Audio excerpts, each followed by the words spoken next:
Dark County 911입니다. 네, 여기 덤바람로드에 있는 제 이웃집에서 화재가 발생했습니다. 주택 화재가 끔찍한 발견으로 이어집니다. 사랑받는 코치이자 어머니가 살해당했습니다. 이제 예상치 못한 용의자가 그 범죄로 지목됩니다. 그리고 그는 그 집과 피해자가 불타는 것을 지켜보며 마지막까지 자리를 떠나지 않은 사람 중 한 명이었습니다.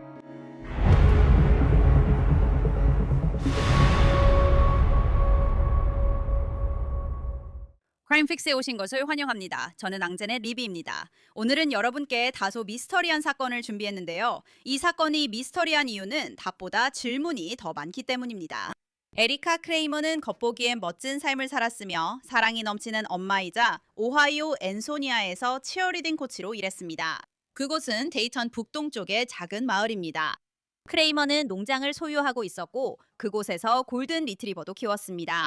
비극적으로도 에리카 크레이머의 완벽해 보였던 삶은 4월 10일에 비참하고 무의미하게 끝나고 말았습니다. 한 이웃이 911에 전화를 걸었습니다.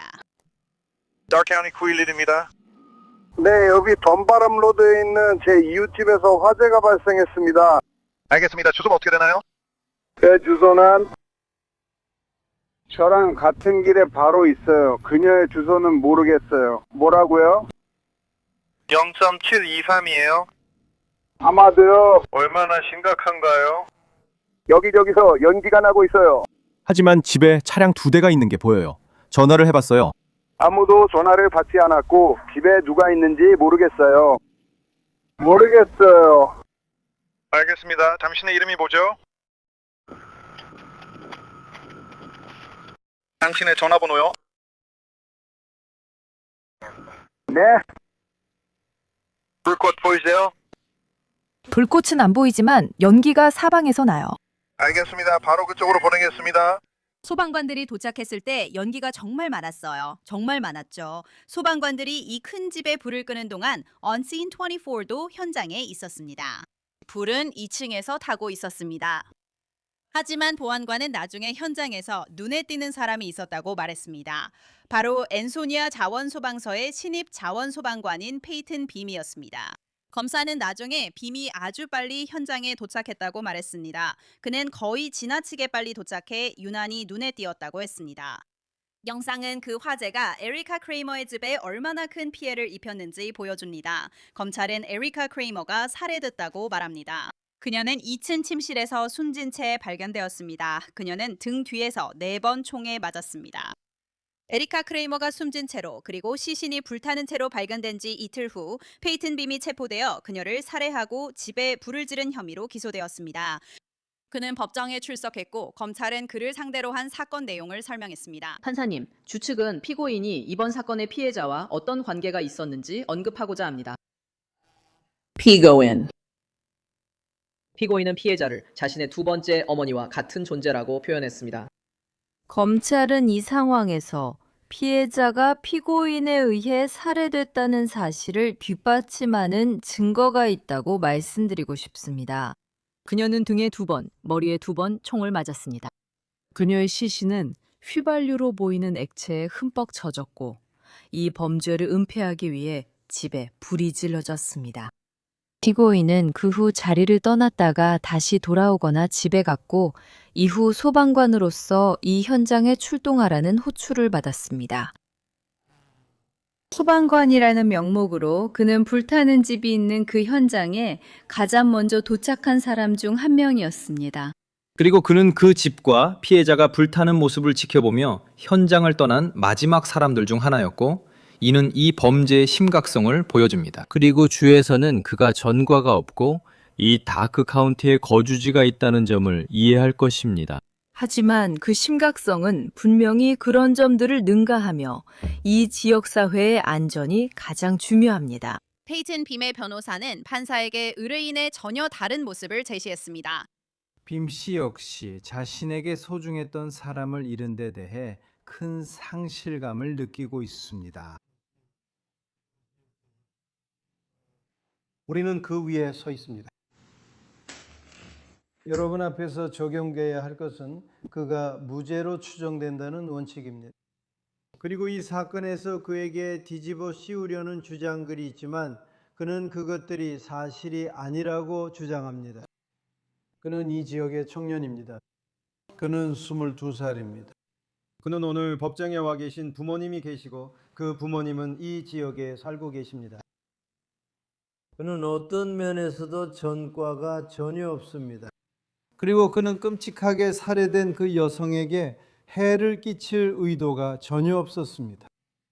우리는 이것이 조사되어야 한다는 것을 이해합니다. 그의 가족은 이 일을 저지른 사람이 아직 잡히지 않았고 그가 범인이 아니라고 생각합니다. 사실들이 끔찍하다는 점이 어쩌면 사실 그렇게 법원이 보는 것은 그가 사회에 위험한 인물인가 하는 점입니다. 과거를 기준으로 보면 그는 그렇지 않았습니다. 그가 재판에 출석할 가능성이 높을까요? 그는 여기에서 살고 자랐기 때문입니다. 제 생각에는 그가 재판에 출석할 것이고 그는 한 번도 사회에 위협이 된 적이 없으며 지금도 그렇지 않다고 말씀드리는 겁니다. 저희가 이 사건에 대해 조사를 좀 해봤습니다. 저희는 몇 가지를 발견했습니다. 추론과 시사점들이 있습니다. 소위 말해서 잘 짜 맞추면 만약 당신이 경찰관이라면 그것은 정황 증거입니다. 당신이 무고해도 그것만으로는 아무것도 증명되지 않습니다. 그래서 지금까지는 그런 식으로 왔다 갔다 하게 될 겁니다. 이 사건에서는 탄도 분석에 매우 관심이 있을 것이고 추론이 아닌 다른 어떤 증거에도 매우 관심이 있을 것입니다. 그래서 검찰은 판사에게 페이튼의 보석금을 무려 2천만 달러로 책정해달라고 요청했습니다. 결국 판사는 보석금을 500만 달러로 책정했습니다. 페이튼 빔은 22세의 농부이자 자원 소방관으로 오하이오주에서 받을 수 있는 가장 중대한 혐의에 직면해 있습니다. 가중살인, 가중방화, 그게 두 번째 혐의입니다. 대배심은 이번 주에 그에게 증거인멸과 시신훼손 혐의도 추가로 기소했습니다. 검찰에 따르면 에리카 크레이머의 시신은 불이 붙기 전에 휘발유가 뿌려졌다고 합니다. 빔은 그 혐의들에 대해 무죄를 주장했습니다. 하지만 여전히 의문이 남습니다. 왜 검찰은 페이튼 빔이 자신이 제2의 어머니라고 여겼던 여성을 살해했다고 믿는 걸까요? 좋아요. 이 사건을 자세히 살펴보기 위해 두 분의 훌륭한 게스트를 모시고 싶어요. 사우스캐롤라이나주 리치랜드 카운티의 검시관인 닥터 나다 러더퍼드와 에릭 페디스입니다. 그는 콜로라도에 기반을 둔 변호사입니다. 두 분 모두 이 사건과는 전혀 관련이 없습니다. 두 분 모두 함께해 주셔서 감사합니다. 러더퍼드 박사님, 먼저 말씀 부탁드릴게요. 이것은 부검 결과 명백하게 자연사가 아니겠죠. 검사에 따르면 이 여성은 휘발유를 뒤집어 쓰고 총상을 4군데 입었습니다. 그렇다면 검시관의 관점에서 이렇게 빠르게 이 사건을 이 남자 페이튼 빔과 연결시키는 근거는 무엇인가요? 검시관 사무실이나 법의관 사무실의 역할은 혐의를 제기하는 것이 아니라는 점을 기억해야 해요. 그들의 역할은 사망 원인과 사망의 종류를 규명하는 거예요. 그래서 여러분 모두가 이 사건에 대해 이런 관점을 가져주셔서 정말 감사해요. 왜냐하면 부검에서 정말 중요한 점은 첫째, 많은 사람들이 시신을 불태우면 부검을 할 수 없다고 생각하는데 그건 사실이 아니거든요. 부검을 할 수 없을 정도로 하려면 정말 심각한 열 손상이 있어야 해요. 하지만 뼈만 남아 있어도 우리는 때때로 자상까지도 확인할 수 있어요. 왜냐하면 칼로 찌를 때 뼈 부분이 손상되는 경우가 많기 때문이죠. 하지만 이번 경우에는 총상이고 그것도 한 개가 아니라 4개나 있어요. 그래서 이 사람이 스스로 등을 쏘거나 우리가 가진 제한된 보고서에 나와 있는 부위들을 스스로 쏘는 것은 아마 불가능하다는 걸 알 수 있어요. 그래서 이것이 타살일 가능성이 높다는 걸 알 수 있어요. 그러니까 이미 사망의 종류를 어느 정도는 판단할 수 있죠. 그리고 화재 조사가 있을 때 그리고 분명히 에릭 페디스 변호사님도 이 부분에 대해 말씀하실 수 있겠지만 화재 조사가 있을 때는 화재의 발화 지점을 찾게 됩니다. 그리고 열상을 아마도 이 시신에서 시작되어 바깥쪽으로 퍼졌다는 사실은 누군가가 의도적으로 이 여성에게 불을 붙였다는 것을 알게 해줍니다. 저는 부검을 통해 즉시 알 수 있는 점이 매우 중요하다고 생각합니다. 그 남성과의 직접적 연관성은 페디스 변호사님께서 설명해 주실 겁니다. 네, 분명히 그러실 수 있을 거예요. 하지만 검시관으로서 수사관들과 자주 대화를 나누게 되고 그런 점에서 알 수 있을 거예요. 저는 병리학자나 부검을 하는 검시관이라면 발화 촉진제가 사용되었다는 걸 꽤 빨리 알아챌 수 있을 거라고 생각하는데 맞나요? 왜냐하면 휘발유는 정말 장난이 아니잖아요. 그건 불이 아주 빠르게 번지게 만들 거예요. 그건 엄청난 피해를 일으킬 거예요. 네, 그리고 우리는 화재의 발화 지점을 봐요. 그러니까 불이 몸의 어디에서 시작됐는지요. 누군가가 휘발유를 뒤집어 쓴 것과 근처에서 불이 시작된 것에는 차이가 있어요. 그래서 실제 몸에서 불이 시작된 중심점을 보면 굉장히 심한 열 손상을 보게 될 거예요. 뼈까지 닿는 깊은 화상을 보게 될 거예요. 그리고 저는 부검 보고서가 나오거나 이 사건이 법정에 가서 검시관 보고서를 보면 불이 완전히 번졌다는 내용을 보게 될 거라고 확신해요. 뼈까지 완전히 깊게 번진 화상이었지만 그들은 탄환을 숨길 수는 없었어요. 이제 총상에 대해서 저는 그녀의 몸에서 탄환이 회수되었는지 그리고 그 탄환이 용의자가 사용한 총기의 구경과 일치하는지 매우 궁금해요. 그리고 또 한 번 변호사들이 법정에서 이게 그의 총인가요? 어디서 온 거죠? 라며 다툴 것 같아요. 어떻게 이 총을 확보해서 그런 질문을 할 수 있었는지요. 하지만 저희 검시관의 역할은 이 전층 손상 때문에 화재가 시신의 이 부위에서 시작됐다고 판단하는 것입니다. 그리고 저희는 화상이 사망에 기여했다고 생각합니다. 하지만 이번 경우에는 다시 한번 저희는 부검 결과를 기다리고 있습니다. 그녀의 폐에 그을음이 있었나요? 이 총상들이 있음에도 불구하고 그녀가 아직 살아있는 상태에서 불에 타고 있었던 걸까요? 저는 그렇게 생각하지 않습니다. 그랬다면 그들이 말했을 거라고 생각해요. 하지만 그녀가 이 총상을 입은 채로 살아 있었는지 피를 흘리며 누워서 사실상 불에 타고 있었는지는 부검에서 확인할 수 있을 거예요. 저는 그런 일이 아니었기를 바랍니다.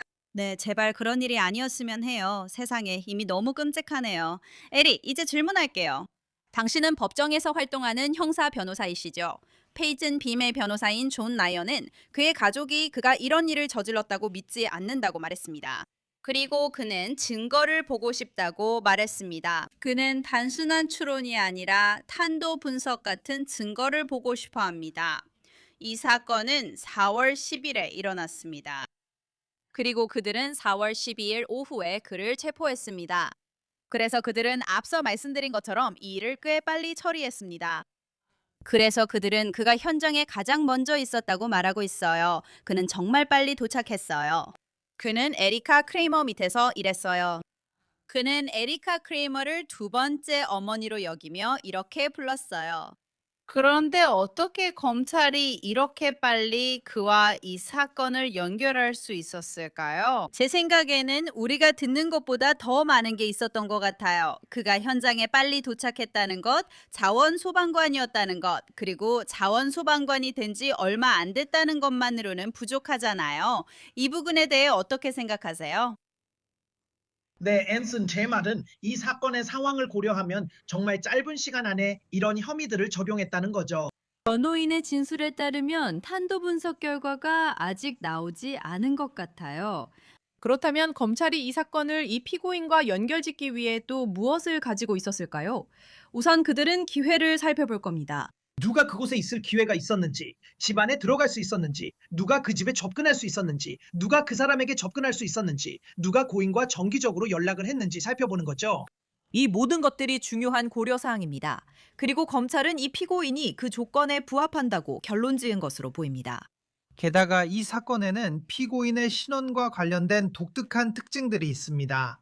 그는 자원소방관입니다. 검찰에 따르면 시신에 휘발유를 끼얹고 불을 질렀다고 합니다. 그리고 그 불이 난 후 현장에 가장 먼저 도착한 사람이 바로 피고인입니다.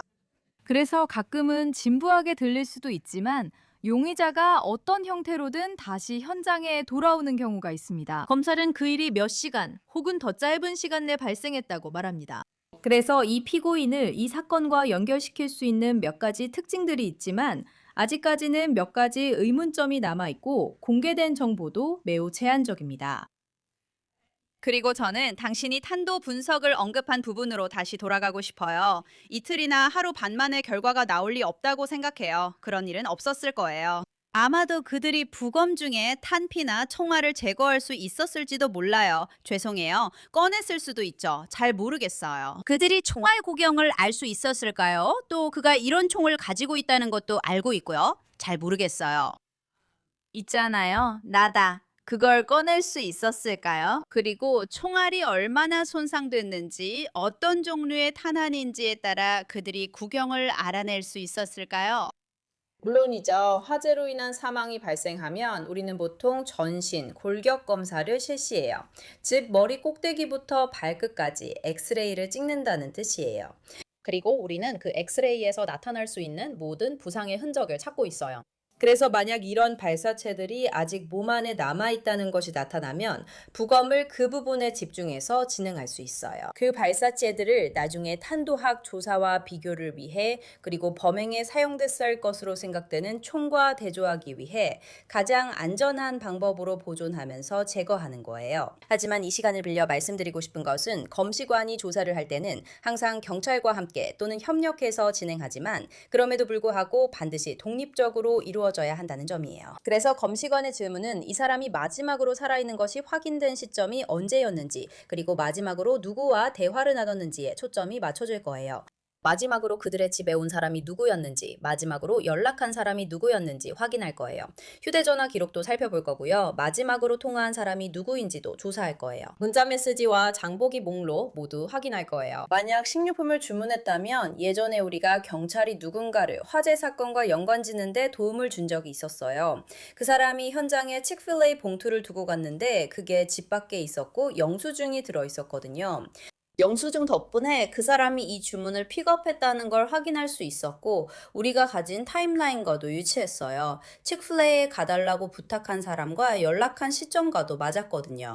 그래서 우리가 검시관 사무실에서 경찰과 협력해서 타임라인을 맞추는데 참고할 수 있는 작은 단서들이 정말 많아요. 이 사건에선 그게 꼭 필요하거든요. 에릭, 나다 씨가 방금 한 말에 대해 조금 이야기해 볼까요? 그녀는 여기서 타임라인에 대해 이야기하고 있어요.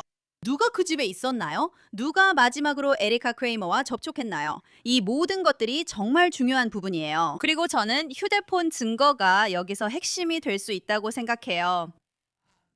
그들은 초기 기소를 하기 위해 하루나 이틀 만에 그 증거를 확보하지 못했을 거예요. 하지만 이제 시간이 조금 지나면서 대배심이 페이튼 빔을 증거인멸, 시신훼손 등과 같은 추가 혐의로 기소했어요.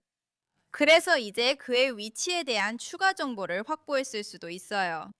이걸 어떻게 변호할 수 있을까요? 모든 정황을 보면 그가 그녀와 마지막으로 접촉한 사람이었고 그 부지에 있던 유일한 사람이었다고 가정해봐요. 이 상황을 어떻게 처리하시겠어요? 방어 측면에서 보면 모든 가능한 방어 논리를 검토하고 이 중에 적용될 수 있는 게 있는지 확인해야 하죠. 이 방어 논리들을 더 조사해야 할까요? 그래서 한 가지 질문은 피고인이 알리바이가 있는지, 그가 다른 곳에 있었는지 여부입니다. 그 사실을 증언해 줄 수 있는 다른 증인이나 사람이 있나요? 하지만 그가 그녀와 면락으로 연락한 사람이었고 사건이 발생했을 때 그 현장에 있던 유일한 사람이었다면 그건 힘들겠네요.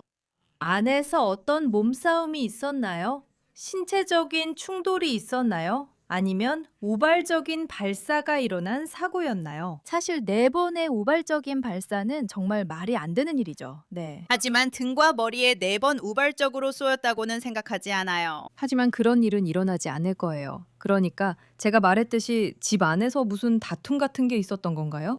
혹시 변호인이 주목할 만한 다른 용의자가 있었나요? 이런 질문들은 변호인 측이 의뢰인에게 묻고 초기 단계에서 조사하게 될 것들입니다. 여기에는 의심의 여지가 없어요. 알다시피 여기서 동기는, 물론 검사가 동기를 입증할 필요는 없지만 에릭, 저는 잘 모르겠어요. 우리는 여기서 충분한 정보가 없어요. 하지만 이 남자, 심지어 검사와 변호인 모두가 이 남자 페이튼이 에리카 크레이머를 2번째 어머니로 여겼다고 해요. 2번째 어머니로요. 그래서 도대체 무슨 일이 있었던 걸까요? 무슨 일이 있었던 걸까요? 대부분의 경우 동기는 돈, 사랑, 욕심 같은 것들로 귀결된다는 걸 우리는 알고 있잖아요. 그럼 여기서는 무슨 일이 있었던 걸까요? 그냥 갑자기 누군가를 죽이진 않잖아요. 게다가 저는 정말 의심스러워요. 왜냐하면 잠깐만 검사의 시각에서 이 상황을 바라보자면 여기 검사가 없잖아요. 하지만 제 생각에는 이 남자는 3월에 자원 소방관이 됐다고 해요.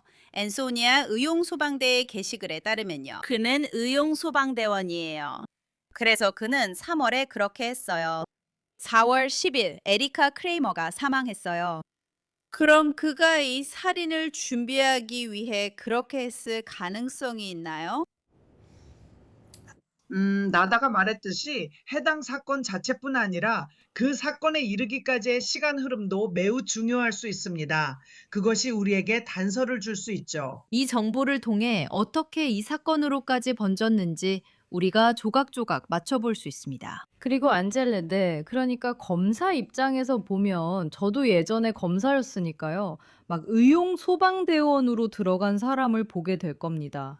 그리고 나서 한 달도 채 안 돼서 휘발유를 뒤집어 쓰고 불에 타는 시신이 발견됩니다. 그리고 놀랍게도 이 신사는 마치 그곳에 불이 난 걸 알고 있었던 것처럼 아니면 다시 가야 할 걸 예상했던 것처럼 현장에 가장 먼저 도착합니다. 이런 것들이 사건 전개와 이야기 진행에 매우 중요합니다. 저도 당신 의견에 동의합니다. 배심원들은 왜 이 남자가 이런 일을 했는지 궁금해할 것입니다. 검찰이 그거 입증할 필요는 없지만 배심원들은 계속 신경 쓸 것입니다. 그래서 검사로서 배심원들에게 설득력 있는 이유를 제시해야 합니다. 말씀처럼 돈 때문인가요? 제 생각엔 그는 이 사람을 위해 일했던 것 같지만 돈을 받았는지는 모르겠습니다. 논란의 정도가 누군가를 살인까지 저지를 만큼 그렇게 강력했을 것 같지는 않지만 저도 잘 모르겠습니다. 다른 관계가 있었던 건가요? 이런 것들이 모두 중요한 질문입니다. 네, 맞아요. 그리고 아시다시피 저희가 여기서 돌아가신 분을 욕보이려는 건 아니지만 모든 가능성을 살펴봐야 하니까요.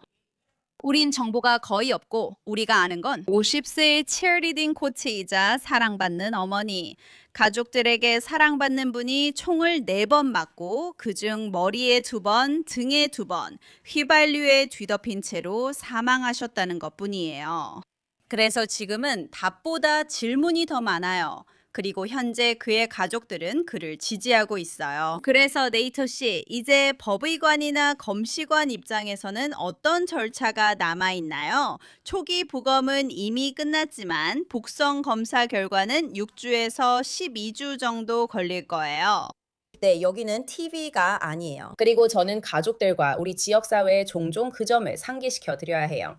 TV에서는 살인사건이 일어나고 사건이 해결되고 모든 게 깔끔하게 60분 안에 끝나잖아요. 그건 실제 탄도검사나 실제 독성검사 그리고 실제 부검 보고서의 현실이 아니에요. 단순히 시신의 유관검사가 끝났다고 해서 보고서가 바로 준비된다는 뜻은 아니에요. 그들은 여전히 현장에서 채취한 조직 카세트 그리고 장기의 슬라이스들을 현미경으로 관찰해야 해요. 그들은 그녀의 폐를 면밀히 관찰해서 그 안에 그을음이나 열에 의한 손상이 있는지 확인할 거예요. 만약 그런 흔적이 있다면 그녀가 총에 맞거나 불에 타기 전에 살아있었음을 의미하죠. 그가 불을 질렀을 때 그녀가 살아있는 채로 불에 탔을까요? 이것은 매우 중요한 부분이 될 거예요. 특히 그에게 추가 혐의를 적용할 가능성이 있을 때 더욱 그렇죠. 하지만 저는 사망자와 용의자 사이의 관계에도 관심이 있어요. 왜냐하면 죽음은 종종 사람들이 살아온 비밀스러운 삶을 우리에게 알려주기 때문이죠. 이게 그들 사이에 있었던 어떤 추잡한 관계였는지는 아직 알 수 없어요. 저는 그렇지 않기를 바랄 뿐이에요. 하지만 다시 말씀드리지만 우리는 고인을 모욕하려는 게 아니에요. 모든 가능성을 살펴봐야 하고 때로는 죽음이 숨겨진 삶을 드러내기도 하죠. 또 한 가지는 보험이 있었는지 여부예요. 그녀는 그에게 두 번째 어머니 같은 존재였으니까 그가 돈을 받을 수 있다는 걸 알고 있었을 수도 있죠. 그는 불을 지르는 방법이나 화재 현장을 훼손하는 방법을 배웠을 수도 있어요. 아마도 보험금을 받기 위해서였겠죠. 그럼 모든 가능성을 살펴봐야 해요. 그래, 우리는 다 살펴봐야 해, 에릭. 모르는 게 많아. 나는 페이튼 빔 페이스북을 보고 있었어. 그는 고등학교 때 미식축구 선수였는데 그 고등학교는 에리카 크레이머가 치어리딩 코치로 있던 학교야. 그들은 몇 년간 서로 알았을 수도 있어. 그리고 누가 알겠어? 여기서 가능한 동기가 뭔지 누가 알겠어? 지금 우리가 모르는 게 너무 많아. 100%야. 그리고 맞아. 그 동기 부분이 정말 커. 그게 뭘까? 알다시피 그는 20대야, 20대. 그래. 그리고 이 사람을 두 번째 엄마라고 불렀었지. 그래서 그 부분이 정말로 미스테리야. 검사들이 아직 공개하지 않은 정보를 가지고 있을 거라고 생각해. 공개된 정보만 보면 이 사건을 합리적인 의심 없이 입증하기에는 충분하지 않은 것처럼 보여. 그래서 나는 궁금해. 혹시 그들이 아직 공개하지 않은 이 기소의 일부 근거가 되는 정보를 따로 가지고 있는 걸까? 앞으로 몇 주, 몇 달이 지나면 더 알게 될 거야. 정말 슬픈 일이야. 에리카 크레이머는 사랑받는 치어리딩 코치이자 딸의 사랑을 받았던 불쌍한 여성이었어요. 가족들은 깊은 슬픔에 잠겨 있습니다. 꼭 답을 얻길 바랍니다. 두 분께 감사드려요. 고마워요, 안젤라. 고마워요, 에릭. 에리카 크레이머의 장례식은 지난 주말에 열렸어요. 그녀의 부고에는 딸과 끊을 수 없는 유대를 나누었고 그 사랑이 그녀의 삶 전부였던 사람이라고 적혀 있었어요. 그녀는 따뜻함과 관대함, 치어리딩 코치로서 많은 젊은이들에게 영감을 준 것으로 기억돼요. 페이튼 빔은 다크 카운티 구치소에 수감되어 있어요. 저희는 이 사건을 계속 주시하며 검찰이 왜 페이튼 빔을 범인으로 보는지 더 알게 되면 알려드리겠습니다. 이번 크라임픽스 에피소드는 여기까지입니다. 함께 해주셔서 감사합니다. 유튜브와 스포티파이에서 언제든 시청 및 청취하실 수 있으니 꼭 확인해보세요. 다음 시간에 다시 여기서 만나요.